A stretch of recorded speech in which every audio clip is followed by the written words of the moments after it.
Back on Inside Tennessee, we're talking about the Tennessee legislature with two members of the Knox County delegation, a Democrat and Republican. We're pleased to have them with us, Representative Martin Daniel and Representative Gloria Johnson. Susan? Yeah, I want to talk a little bit about the educational savings accounts that passed last year by one vote. I understand the rules and regs for it are in government ops on Monday, tomorrow. And so what are you hearing about that? You know, the past speaker pushed it through, some say. Current speaker, I think, is not necessarily in favor of ESAs. For those of you watching, that's sort of a voucher. What's going on? What's going on with the Republicans on that, Martin? And then I'd be curious to hear your thoughts too, Gloria. Susan, the ESA bill was fairly detailed. So I'm hearing, I chair government operations in the House. I'm hearing that the regulations add very little to the statute. So there's not much room to deviate from what the statute provides. I believe it'll pass. Gloria, I believe you're on government operations as well. We'll have a vigorous debate, I'm sure, but I predict that the rules will pass in the ESA program. Perhaps will commence in September of this year. Gloria? Well, of course. What's your argument? Of course, we would like to see certainly a hold on that and start it when it was supposed to start. But more importantly, we would like to see that overturned, especially with the chaotic situation in our Department of Ed right now. And we're trying to get ready for testing, which people feel they've been so focused on the vouchers that they're not going to be ready with testing and everything that's going to be involved in that at this point. So when you lose, it might be 60% of staff now that's gone from the Department of Ed. I know it's at least 50. And you've got these kinds of things going on. You really need to focus on getting your department set and getting it ready before you launch into massive new programs, which weren't supposed to start till the next year anyway. But there's a repeal bill, and we're definitely going to push that. Martin, is there support? I was just going to ask Martin, is there any support? Do you see support among the Republicans for a repeal? There might be some support in the House, but it passed by a very significant margin in the Senate. Right. I don't think it will be overturned. Right. I was going to follow on that point. I think you're right. The chances of it passing a repeal in the Senate would be slim. Right. However, it seems to be more support potentially in the House, including maybe the Speaker, to slow it down and not try to implement the bill this fall. Where would you be on that proposal? Billy, I'm in favor of any program that might improve our educational system here in Tennessee. I would like to go ahead and start this program as soon as we can. Let's stay on the topic of education if we could.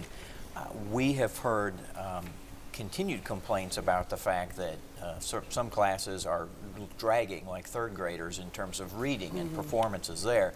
But we're also hearing that there's over-testing. So I'm curious from both of you, and Martin, if we may start with you, this year, what could be done from your perspective to address those kinds of issues?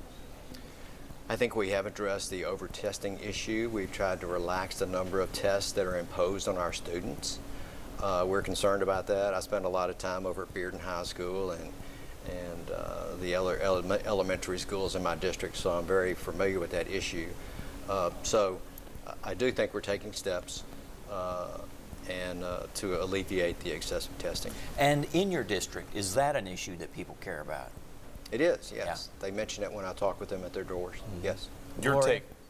Yeah, well, absolutely. I mean, you know, there's a situation now with kindergarten. We're hearing from kindergarten teachers.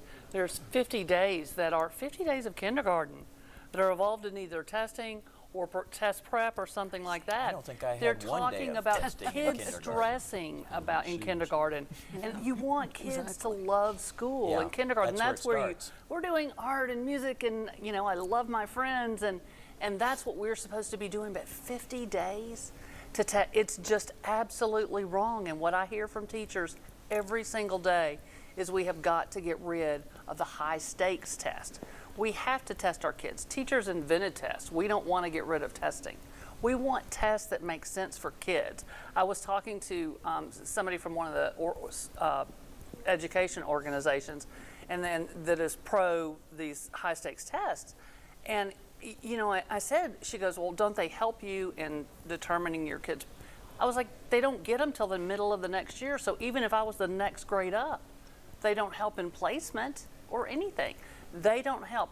I can't look at that. I don't get to look at the test and determine, did my kid just pick answers, or did they, can I see where they messed up their math? You know, what was the problem? What were they hung up on? Why did they miss those answers?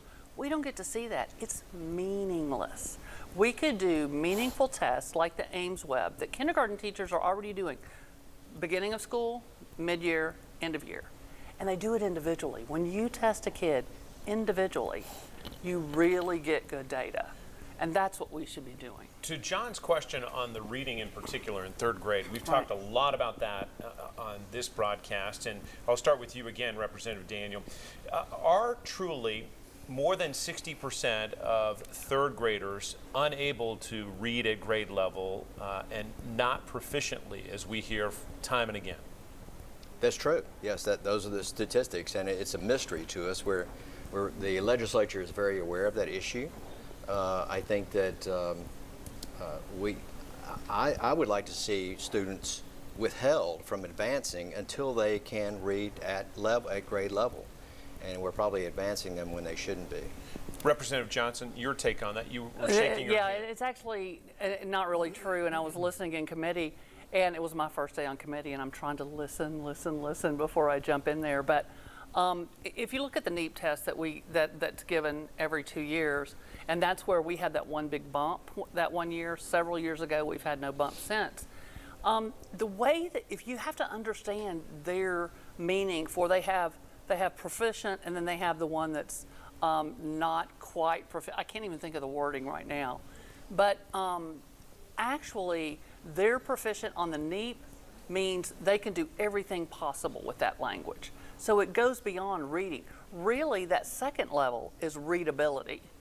The NEEP doesn't call it like reading level, but it means more this child can read there, and that top level is this child can do everything with that language that they need to do. So the it's a definition problem. 30%, it's a definition problem, and that's in the data, and NEEP even says that. All right, well, we'll have to explore that more, certainly. We're going to come back with more questions from our panel right after this.